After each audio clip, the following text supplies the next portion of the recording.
Yang saya kasihi tuan-tuan imam, tuan-tuan guru, Datuk, tuan-tuan sidang jemaah yang dirahmati Allah. Syukur kehadrat Allah Ta'ala atas limpah kurnianya dapat kita berada bersama-sama awal masuk kita ke dalam rumah Allah Ta'ala ini, untuk kita menunggu masuknya waktu Jumaat, dan mudah-mudahan kita semua telah niat i'tikaf dalam masjid ini insya-Allah. Di kesempatan masa yang amat terbatas ini, izinkan saya untuk membicarakan tentang 7 perkara ataupun 7 nasihat yang telah dinyatakan oleh para ulama kita ataupun cendekiawan kita, bahawa nasihat ini disandarkan kepada kisah pengembaraan Nabi Musa bersama-sama dengan Nabi Khidir. Ada 3 peristiwa. Peristiwa Nabi Musa, Nabi Khidir naik sampan, dah sampai di darat, sampan tersebut dibocorkan oleh Nabi Khidir. Itu kisah yang pertama. Kisah yang kedua, Nabi Khidir bersama-sama dengan Nabi Musa melalui pesisiran pantai. Dia nampak budak sedang bermain, maka dibunuh seorangnya. Nabi Musa tanya, aqatalta nafsan zakiyatan bighairi nafs? Adakah kamu, wahai Khidir, membunuh jiwa yang tidak berdosa? Yang ketiga, kisahnya apabila mereka sampai di sebuah kota ataupun di sebuah bandar, mereka kehabisan makanan, mereka minta simpati dan juga ihsan daripada penduduk kota tersebut, tetapi tidak diendahkan oleh penduduk tersebut. Maka mereka menumpang berteduh di sebuah rumah. Berhampiran dengan rumah tersebut ada tembok yang hampir runtuh. Maka Nabi Khidir volunteer menawarkan diri untuk membetulkan tembok tersebut tanpa apa-apa bayaran. Walhal sebelumnya penduduk kota itu tidak pandang endah, tidak menghormati tetamu seperti mana yang berlaku kepada Nabi Musa sama-sama dengan Nabi Khidir. Maka kita nak bincang ada 7 perkara, dan ke-7 inilah harta yang terpendam di dalam tembok. Wa kana tahtahu kanzun wa kana abuhuma salihah. Kita nak bincang 7 nasihat. Inilah kita tengok, kita kata perkongsian ataupun pemindahan satu ilmu daripada satu generasi kepada satu generasi selepasnya. Bapa kepada 2 orang anak, yang bapa ini menuliskan wasiat, wa kana tahtahu kanzun. Ini disebut khazanah. Khazanah ini ulama mengatakan bahawa khazanah ini dalam bentuk logam emas yang ditulis di atas kepingan-kepingan itu, dan kepingan itu ada 7 nasihat. Setiap satu kepingan itu ada 1 nasihat.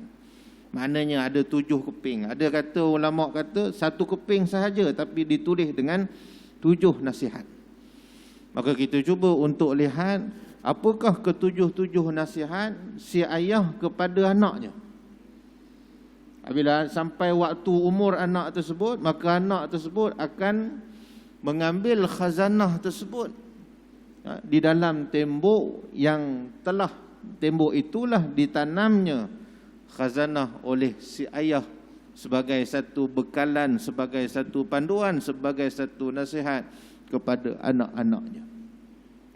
Quran tak sebut siapa nama ayahnya yang soleh. Quran juga tidak sebut siapakah nama kedua-dua anak yang menjadi yatim piatu setelah ketiadaan setelah ketiadaan bapanya. Maka kita tengok apa pesanan yang pertama. Ajibtu liman arafal mauta wa huwa yadhaku. Dia kata, saya berasa hairan kepada orang yang tahu tentang kematian, tetapi masih lagi wa huwa yadhaku, tetapi masih lagi ketawa-tawa. Masih lagi berada dalam keadaan ketawa.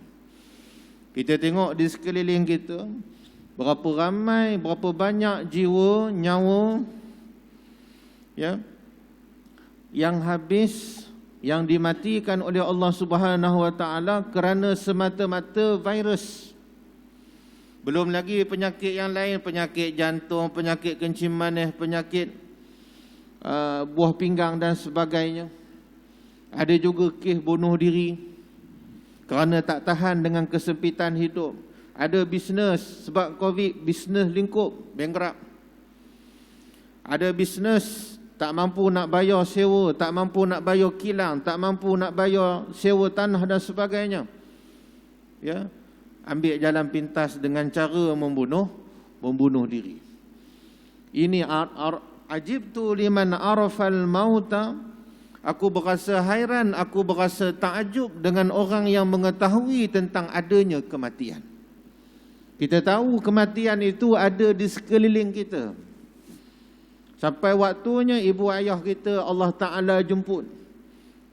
Kadang-kadang adik-beradik kita dulu. Kadang-kadang bapa saudara, datuk saudara kita. Kita pun duk seram sejuk. Aku ni tak lama lagi. Ingat dalam berapa saat. Selepas itu wahuwa yadhak. Dia mengetahui kematian itu ada, kematian itu pasti. Tetapi dalam masa yang sama dia masih lagi ketawa. Kenapa si bapa sebut perkataan ketawa ini? Kita tengok dalam Al-Quran, Allah Ta'ala sebut dalam surah At-Taubah. Apa bunyinya? Mereka banyak ketawa di dunia dan mereka banyak menangis di akhirat. Jadi berwaspadalah, berhati-hatilah kita. Sebenarnya kita tidak ada masa selain dengan kita isi masa kita untuk melakukan ibadat, untuk melakukan amal-amal kebajikan, amalan-amalan soleh, untuk kita jadikan sebagai bekalan untuk kita bertemu dengan Allah Subhanahu Wa Taala. Jangan kita tunggu waktu untuk kita buat sesuatu amalan. Jangan kita menangguhkan waktu sehingga di akhir. Seumpama sembahyang asar pukul 4 suku. Walaupun kita tahu masih lagi ada 15 minit, 4.30 baru masuk waktu asar. Sembahyang zuhur kita sembahyang 4 suku. Sembahyang asar kita sembahyang pukul 7 suku. Kerana kita tahu 7.24 masuknya waktu maghrib. Sah lagi kita belajar. Dapat satu rakaat, macam mana nak dapat satu rakaat? Bila mana kita selesai rukuk, selesai sembahyang tersebut. Dari sudut sah, tapi dari sudut pahala, dari sudut keberkatan, dari sudut tanggungjawab kita sebagai seorang hamba Allah Ta'ala, yang Nabi SAW menyatakan bahawa sebaik-baik sembahyang adalah di awal waktunya. Kita cuba untuk jaga, kita cuba untuk pelihara waktu sembahyang kita. Bila mana kita sempurna, bila mana kita tekuni ibadat sembahyang kita, khususnya dengan dilaksanakan di awal waktu. Maknanya Allah Ta'ala sebut kita ini sebagai seorang yang qaim, seorang yang berdiri melaksanakan tuntutan ibadat kita. Maka itu tuan-tuan yang dirahmati Allah Ta'ala, itulah antara cara-cara untuk kita melepaskan diri kita daripada keadaan kita sentiasa ketawa. Bila orang yang sentiasa ketawa ini, dia tidak memikirkan tentang azab, tidak memikirkan tentang siksaan yang menimpa orang-orang yang mati terlebih dahulu, meninggal dunia terlebih dahulu daripada dirinya. Mungkin hanya semata-mata beberapa saat, beberapa minit dia memikirkan tentang kematian. tetapi selebih daripada itu dia hanya ketawa kerana mengenangkan kelazatan dunia ini yang Allah Ta'ala sebut sentiasa mempersonakan.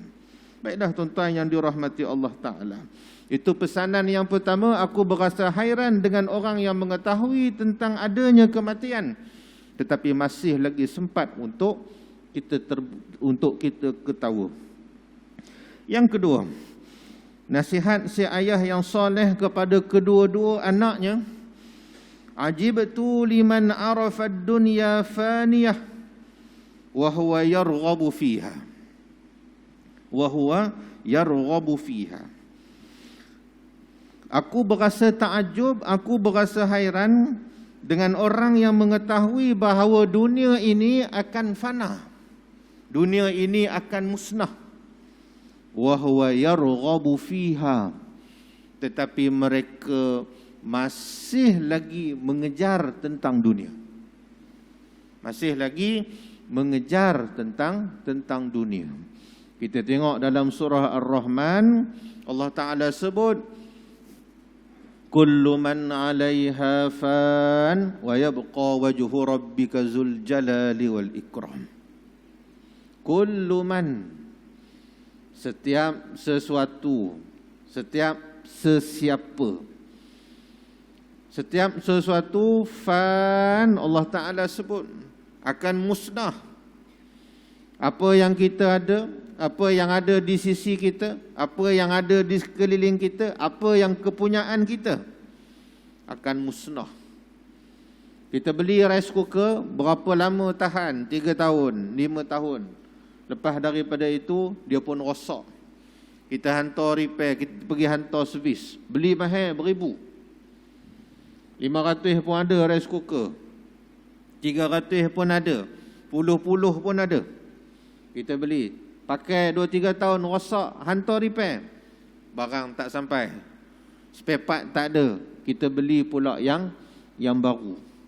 Itu baru satu rice cooker, belum lagi kereta kita, belum lagi rumah kita. Rumah kita buat sempurna. Bila dah 5 tahun, tiap-tiap hari datangnya angin, setiap hari datangnya hujan dan sebagainya, bocor bumbung kita. Bila bocor kita, habis kena kabinet kita. Bumbung kita rosak, siling kita rosak, kabinet, barang-barang perabot kita rosak. Dia kerana bocor daripada hujan tersebut.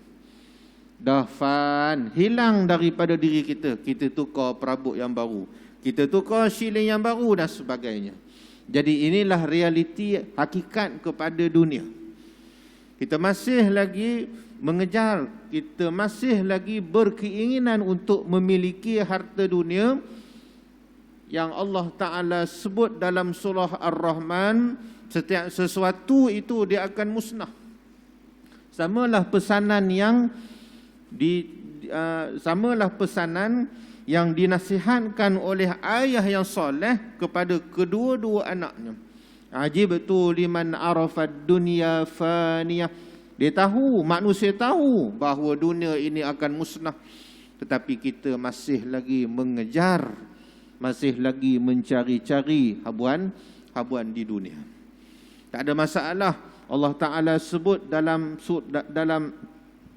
Al-Quran, apa bunyinya? Wala tansa nasibaka minad dunya. Tidak ada masalah. Tidak ada satu kesilapan ataupun penyelewengan, dan janganlah kamu lupa tentang habuan kamu di dunia. Dunia boleh kita ambil, tapi hanya semata-mata tangan kita sahaja yang memikul dan memegang dunia ini, bukan hati kita yang memegang dunia. Bila tangan kita pegang dunia, kita boleh pegang, kita boleh ambil, kita boleh lepas, kita boleh letak. Kat mana kita nak letak, ikut kita aja. Dia tak sampai kepada hati kita. Tapi bila hati kita pegang, bila hati kita terpesona dengan dunia, inilah yang menjadi masalah. Inilah yang selalu ditegur, inilah yang dibentuk oleh baginda Nabi sallallahu alaihi wasallam. Kita tengok kepribadian baginda Nabi sallallahu alaihi wasallam, kita tengok di akhir kehidupan baginda Nabi. apa yang dimiliki oleh Rasulullah sallallahu alaihi wasallam. Tak ada apa-apa, tuan-tuan. Serban, jubah, ada kasut, duit pun dah tinggal beberapa, saki baki aja. Yang lain semua, bila Nabi dapat satu-satu harta, bila Nabi dapat satu-satu rampasan perang dan sebagainya, pagi dapat, petang habis Nabi bedak. Setelah melaksanakan tuntutan-tuntutan yang wajib ke atasnya, dia ambil sikit bagi isteri dia, dia ambil sikit untuk bekalan dirinya. Itulah kita tengok bagaimana perilaku baginda Nabi sallallahu alaihi wasallam. Nabi tak ambil untuk simpan beberapa bulan, untuk simpan beberapa tahun, untuk simpan beberapa keturunan, tak ada.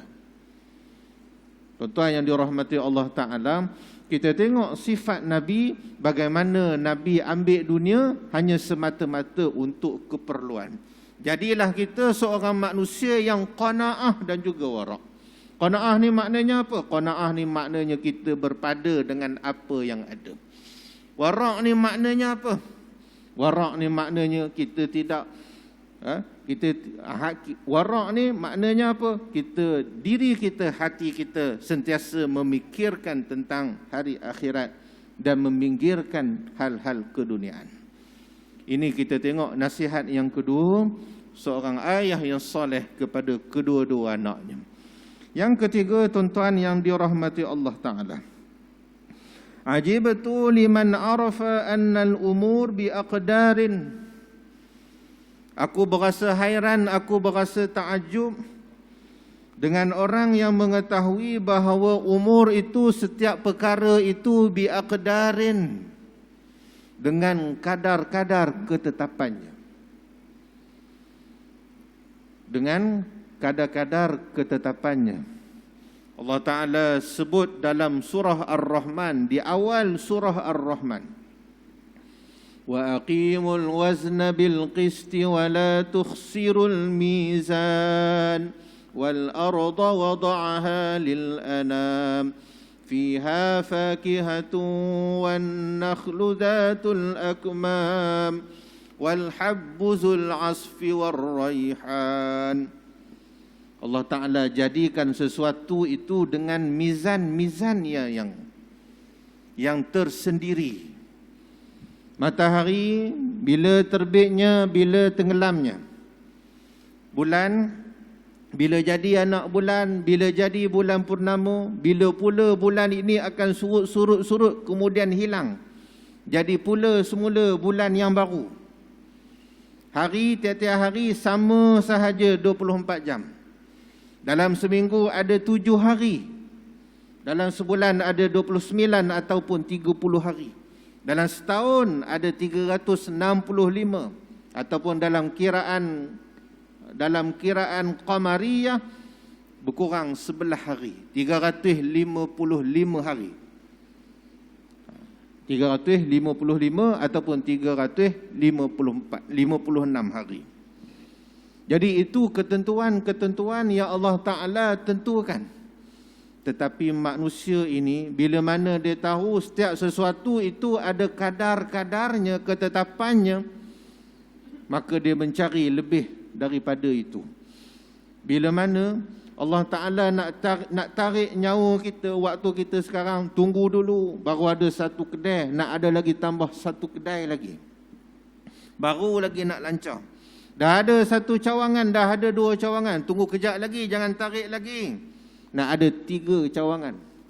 Allah nak tarik nyawa kita, kita kata tunggu dulu, anak aku nak lahirkan cucu aku yang kelima, dah ada 4, tunggu yang kelima. Tunggu Allah Ta'ala tarik. Kita minta penangguhan daripada Allah Subhanahu Wa Ta'ala. Walhal kita mengetahui kullu nafsin za'iqatul maut, setiap yang bernyawa itu pasti akan menemui kematian. La yastakhiruna sa'atan wa la yastaqdimun. Tidak diganjak, tidak dicepat ataupun tidak dilambatkan. Itu ketentuan tentang kadar kita. Begitu juga dalam hal ehwal keadaan diri kita. Gula Allah Ta'ala letakkan umur kita 60 ataupun 70 tahun. berapa kilogram gula yang patut dimakan oleh seorang hamba. Tetapi kita melampaui batas. Allah Taala sebut dalam surah Al-A'raf, ya bani Adam khuzu zinatakum 'inda kulli masjidin kulu washrabu wala tusrifu. Makanlah, minumlah, tetapi jangan kita berlebih-lebihan. Setiap hari kita makan roti canai, setiap hari kita makan nasi lemak, ada risiko tak untuk diri kita? Ada risiko. Banyak kolesterol, jadi darah tinggi, jadi kecil manis. Setiap hari kita makan nasi lemak, kita minum air teh tarik, kita minum kopi tarik sebagainya. Bahaya tak untuk kesihatan kita? Bahaya, sebab kita tidak ada pengambilan gizi yang seimbang untuk makanan kita. Jadi berhati-hatilah dengan perkara ini. Kita tahu bahawa untuk buat satu teh tarik, gulanya banyak mana, susunya banyak mana, tehnya banyak mana, air panasnya banyak mana, air biasanya banyak mana. Maka jadilah teh tarik yang sempurna. Maka begitulah juga keadaan diri kita. Kalau teh tarik kita buh susu lebih, dah jadi tak sedap, manis meletik sangat, mulut kita tak boleh nak masuk, tekak kita tak boleh nak masuk. Bayangkan diri kita ini, kita ambil sumber-sumber makanan yang berlebihan. Daging kita ambil tiap-tiap hari, berlebihan pada diri kita. Tambah asid urik, jadilah kita seorang penyakit, jadilah kita seorang yang mengidap penyakit asid urik, gout kita tinggi. Jadi berhati-hatilah dalam keadaan ini, berhati-hatilah dalam ukuran makanan seharian kita. Tuan-tuan yang dikasihi sekalian, itu perkara yang ketiga.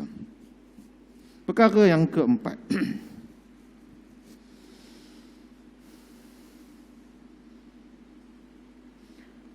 ada sikit lagi sambung. Ajibtu liman arafa annal umur bi aqdarin wa huwa yujmi'u malan.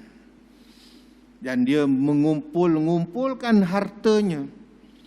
Persis inilah Allah Ta'ala sebut dalam Al-Quran, allazi jama'a malan wa 'addadah yahsabu annama lahu akhladah. Dalam surah Al-Humazah Allah Ta'ala sebut, mereka mengumpulkan harta, allazi jama'a malan wa 'addadah, dan mereka mengira-ngira harta mereka. Ini untuk aku, itu untuk kamu. Hari ini dapat 1,000, esok dapat 2,000, lusa rugi 3,000. Kita ngira sebab apa rugi, sebab apa untung. Oh, salah pilih saham. Tuan-tuan yang dirahmati Allah Ta'ala, ya, itu ketentuan-ketentuan ini Allah Ta'ala sudah tentukan pada diri kita.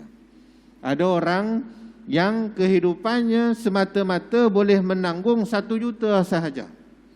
Ada orang 100,000 saja Allah Ta'ala bagi pada dirinya. Allah Ta'ala tak bagi sama rata pada diri kita. Kalau tiap-tiap hari kita bangun sahaja pagi ada 1 juta, tiap-tiap orang ada 1 juta. Saya bangun pagi, angkat aja bantai, ada 1 juta. Orang ini ada 1 juta. Cikgu ada 1 juta, polis ada 1 juta, pegawai bank ada 1 juta. Apa jadi pada diri kita? Tak jadi apa-apa. Rosak dunia ni, tuan-tuan. Rosak dunia ni. Kita bangun nak pergi cari nasi lemak, tengok air tak ada pula makcik jual nasi lemak ni. Makcik, kenapa tak jual nasi lemak? Buat apa nak jual? Makcik ada 1 juta. Tak boleh jual. Kita nak pergi bank, nak simpan duit dalam bank, sampai dekat bank, bank tutup. Tengok security guard pun tak ada. Tanya mana guard? Guard tak ada. Guard dah dapat 1 juta. Dia tak kerja dah. Dia berhenti, dia resign terus. Tanya pula mana pegawai bank? Pegawai bank pun dah berhenti kerja. Sebab pagi tadi dapat 1 juta. Sebab itu tuan-tuan yang dirahmati Allah Ta'ala, apa yang Allah Ta'ala beri pada diri kita, 100 ke, 10 ke, 1,000 ke, 10,000 ke, itu adalah yang terbaik dengan biaqdarin yang Allah Ta'ala telah tetapkan. Itulah yang terbaik ke atas diri kita. Kita duk berangan-angan, oi bagus juga kalau aku dapat 1 juta. Oi bagus juga aku masuk cepu mah ni aku dapat 2 juta sebagainya.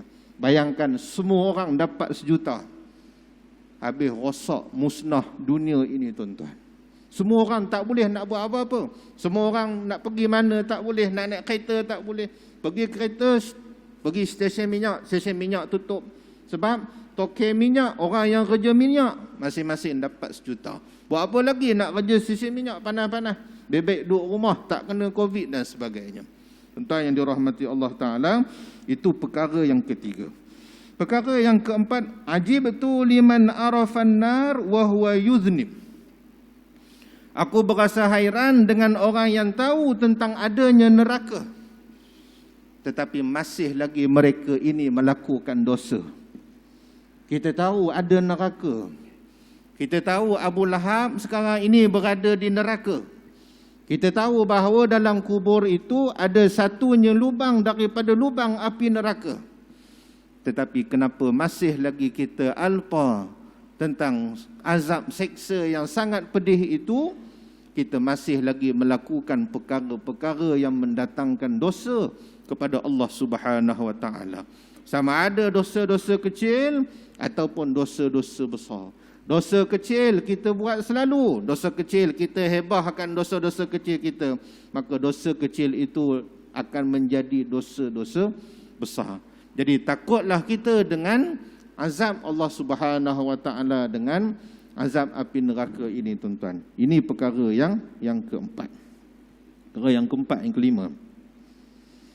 Ajibtu liman arafal jannata yaqinan wa huwa yastarihu biha. Ini perkara yang keenam.